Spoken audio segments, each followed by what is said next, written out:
Paper leak मामले को लेकर चल रहे आंदोलन में अब एक नया और बड़ा मोड़ आया है। 25 दिनों से अनशन कर रहे सामाजिक कार्यकर्ता सोनम वांगचुक जहां अब बीच का रास्ता निकालने को तैयार दिख रहे हैं, वहीं कॉकरोच जनता पार्टी यानी सीजेपी अपनी पुरानी जिद पर अड़ी हुई है। हालात ये है कि सीजेपी ने सरकार के बातचीत के नए प्रस्ताव को भी ठुकरा दिया है। जंतर मंतर से लेकर सफदरजंग और अब मेदांता अस्पताल, पिछले 25 दिनों से भूख हड़ताल पर बैठे सोनम वांगचुक अब अपने रुख में नरमी ला रहे हैं। अनशन खत्म करने के लिए वांगचुक ने शिक्षा मंत्री धर्मेंद्र प्रधान के इस्तीफे की अपनी सबसे बड़ी मांग को किनारे कर दिया है। उनकी ताजा शर्त सिर्फ इतनी है कि सरकार प्रदर्शनकारी छात्रों पर कोई भी कानूनी कार्रवाई न करे। वांगचुक के इस नरम रुख के बिल्कुल उलट कॉकरोच जनता पार्टी अपनी मुख्य मांग से टस से मस होने को तैयार नहीं। गुरुवार सुबह जब पीएम नरेंद्र मोदी ने पेपर लीक मामलों के लिए फास्ट ट्रैक कोर्ट बनाने का बड़ा ऐलान किया, तब भी सीजेपी की तरफ से सिर्फ एक ही जवाब आया, हमें धर्मेंद्र प्रधान का इस्तीफा चाहिए। सरकार चाहती है कि सीजेपी इस्तीफे के अलावा कुछ अन्य विकल्पों पर भी विचार करे, लेकिन पार्टी पीछे हटने को तैयार नहीं है। जो लाठी चार्ज हुआ है उस पर मैं बोल चुका हूँ, इट वॉज वेरी ब्रूटल। और जिन पुलिस ऑफिसर्स ने ये करा है उनको लेकर हम कोर्ट में जाएंगे। और हमारे प्रोटेस्ट का आज 34th डे है। सोनम सर की हंगर स्ट्राइक जारी है। आज उनकी हंगर स्ट्राइक का 26th डे है। तो जब तक हमारी डिमांड्स पूरी नहीं होती तब तक हमारा प्रोटेस्ट जारी रहेगा। But we are requesting Sonam sir to end his hunger strike because we can not afford to lose his life. ये बात 2 दिनों से लगातार जंतर मंतर के बाहर सड़कों पे हंगामा हो रहा है, बर्दाश्त हो रहे हैं, आप भी लगातार अपील कर रहे हैं ऐसी चीजें ना करें। कौन से लोग हैं? ये बाहर से लोग भेजे जा रहे जानबूझकर प्रोटेस्ट को खराब करने के लिए। हम यहाँ पर 1 महीने से बैठे हुए थे, 1 महीने में ऐसी कोई वारदात नहीं हुई। लेकिन अब क्या हो रहा है, जैसे ये प्रोटेस्ट बड़ा हो गया है तो ये बाहर से गुंडे भेजे जा रहे हैं बीजेपी द्वारा जानबूझकर लोगों को उकसाने के लिए। और यही लोग हैं जो पथराव करे बीजेपी के। पुलिस यहाँ पर पत्थरों के ट्रक लाकर रखती है, बीजेपी के गुंडे आते हैं, वो पत्थरबाजी करते हैं और फिर कॉकरोच जनता पार्टी के लोगों को बदनाम करते हैं। What about the discussion? The central cabinet ministers are saying door is open. Our door, Jantar मंतर's door is also open. आपको बता दें, सरकार और सीजेपी के बीच बातचीत का सिलसिला 20 जुलाई को संसद चलो मार्च के दिन से ही शुरू हो गया था। सीजेपी के प्रवक्ता सौरभ दास और आशुतोष रंका स्वास्थ्य मंत्री जेपी नड्डा से मिलने उनके आवास गए थे, लेकिन बाद में सीजेपी फाउंडर अभिजीत दीपके ने आरोप लगाया कि उनके साथियों को 5 घंटे तक बिठाकर उनका वक्त बर्बाद किया गया। दीपके ने तल्ख तेवर दिखाते हुए कहा था, अब उनके प्रतिनिधि नड्डा के घर नहीं जाएंगे, सरकार को बात करनी है तो जंतर मंतर आना होगा।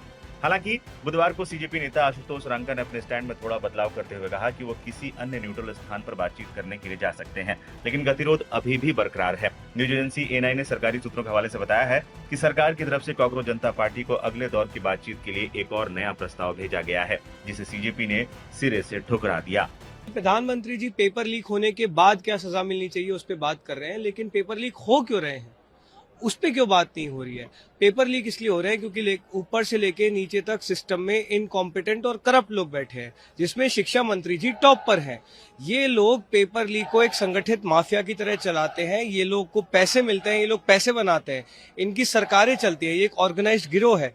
जब तक आप सिस्टम में अकाउंटेबिलिटी नहीं लाएंगे, जब तक इस सिस्टम में धर्मेंद्र प्रधान जैसे लोग शामिल हैं, पेपर लीक रुकने वाले नहीं है।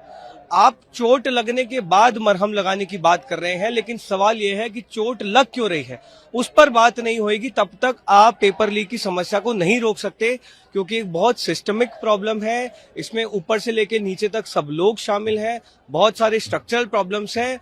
वो स्ट्रक्चरल प्रॉब्लम्स तभी सॉल्व हो सकते हैं जब सिस्टम में अकाउंटेबिलिटी आएगी। अकाउंटेबिलिटी धर्मेंद्र प्रधान को हटाने से आएगी।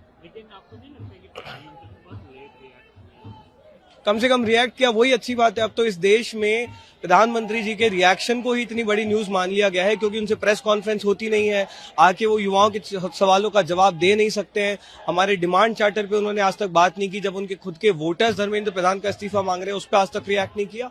तो रिएक्शन तो खैर प्रधानमंत्री जी का देर सवेर ही आता है। आधे टाइम तो बाहर विदेशों में घूमते हैं। अभी शायद हो सकता है कुछ दिनों पहले ही भारत आए हों, तो अब जब भी आए तब बात कर रहे हैं। दबाव काबिज करने में कामयाब हो गए सरकार पे, आप लोगों ने दबाव बनाया कहीं ना नहीं, हम लोगों ने नहीं, इस देश के युवाओं ने बनाया है। इस देश के युवाओं को देर सवेर ही सही, कुछ सालों बाद ही सही, ये समझ में आ गया है कि ये सरकार निकम्मी सरकार है, ये सरकार एरोगेंट सरकार है। इनको इस देश के युवाओं से कोई सरोकार नहीं है। और अब इस देश का युवा जब खड़ा हो रहा है, तब फाइनली सरकार पे दबाव बन रहा है। है अब बिकॉज वो एक सॉल्यूशन नहीं है।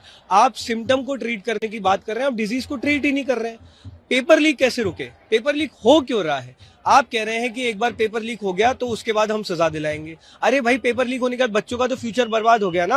आप ये बताइए, आप रोक कैसे रहे हैं पेपर लीक को? आप उस पर कोई बात ही नहीं कर रहे हैं। अकाउंटेबिलिटी लाने की जरूरत है सिस्टम में। अकाउंटेबिलिटी कहां से आएगी जब एजुकेशन मिनिस्टर से लेके नीचे तक जितने भी लोग क्लास ऑफिसर्स हैं उनमें ये डर रहेगा कि पेपर लीक होना नहीं चाहिए। आप सिस्टम्स को इस तरह से डिजाइन करेंगे तब अकाउंटेबिलिटी आएगी। कॉम्पिटेंट मिनिस्टर होने चाहिए, जो है नहीं। वो जब तक नहीं होंगे तो पेपर लीक रुक नहीं सकते। फास्ट ट्रैक कोर्ट तो इस देश में हर दूसरी समस्या के लिए बनी गए हैं। इस्तीफा के बगैर आप लोग ये कोई सवाल ही नहीं है। अगेन मैंने इसलिए बोला ना, हमें डिजीज ट्रीट करना है। डिजीज इस समय जो हमारे एजुकेशन सिस्टम जो पूरी तरह बर्बाद हो चुका है, उसमें सबसे बड़ी समस्या है एक नाकाबिल, एक भ्रष्ट शिक्षा मंत्री का। जब तक वो शिक्षा मंत्री नहीं हटेंगे तब तक हमारी शिक्षा व्यवस्था नहीं सुधर सकती। फास्ट ट्रैक कोर्ट इस देश में हर दूसरी समस्या के लिए बनाए गए हैं।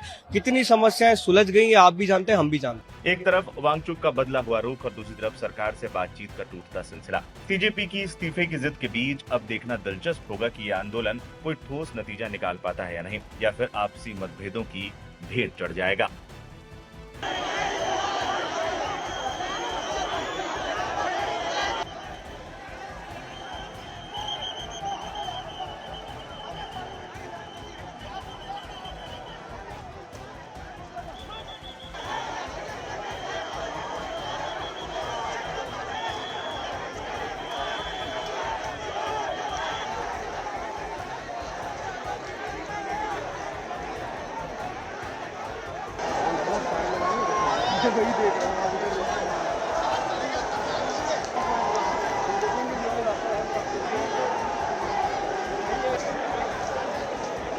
पता नहीं क्या कर रहा है वो, देख नहीं रहा है उसको। तो होगा